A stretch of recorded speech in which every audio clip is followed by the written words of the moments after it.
Greetings from Uganda. We have enjoyed worshiping with you on Sundays and receiving the communications from Brick Lane throughout the week. Thank you for doing those.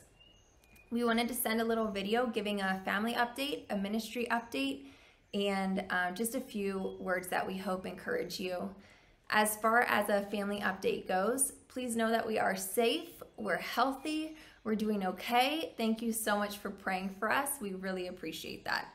We are in week 5 of our lockdown, and the lockdown here means that you cannot drive anywhere. So we have actually not left the house since the end of March, but we're doing okay. We expect the lockdown to possibly ease starting on May 5th, but it just depends on what the president here in Uganda says, President Museveni.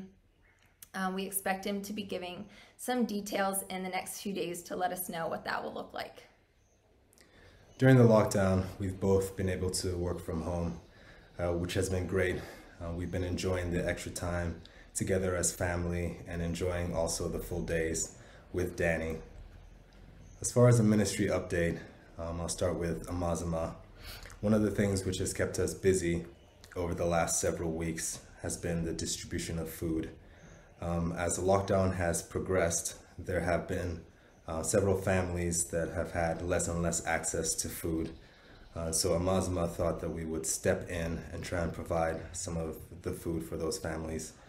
And so over the course of the last several weeks, we've been able to provide food for 210 staff members and for 1,690 individuals within families that are in the Amazima program.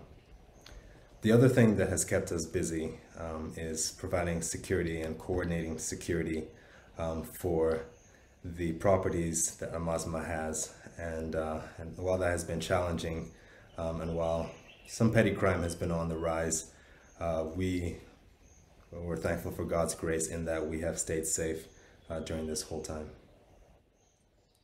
Good Shepherd's Fold, like many places in the country right now, is almost entirely shut down, besides the fact that we are a children's home. So given the nature of the children's home, we still have kids in residence and they're still at GSF. And many of those children are immunocompromised. So there are strict regulations in order to keep them safe and protected and healthy. One of those regulations is that staff cannot leave the workplace, and that would include somebody like a baby house caregiver. So they haven't been able to leave GSF since the beginning of the lockdown. And you can imagine it's been tough for them, especially with those with families, but they're doing a great job and we're just trying to encourage them however we can. GSF, like Amazima, in cooperation with the local government officials, have been able to, we've been able to distribute food and food to members in the community. We started with the community of Buundo because it's the village where GSF is located. And it's such a blessing, and we're so thankful for God's provision to allow us to minister and share His love in such a tangible way right now. And we're actually preparing to do another food distribution in the next few days. So you can just keep us in your prayer. We'd like to leave you with a word of encouragement from the Psalms. And I came across it in Psalm chapter 92, beginning from verse 1.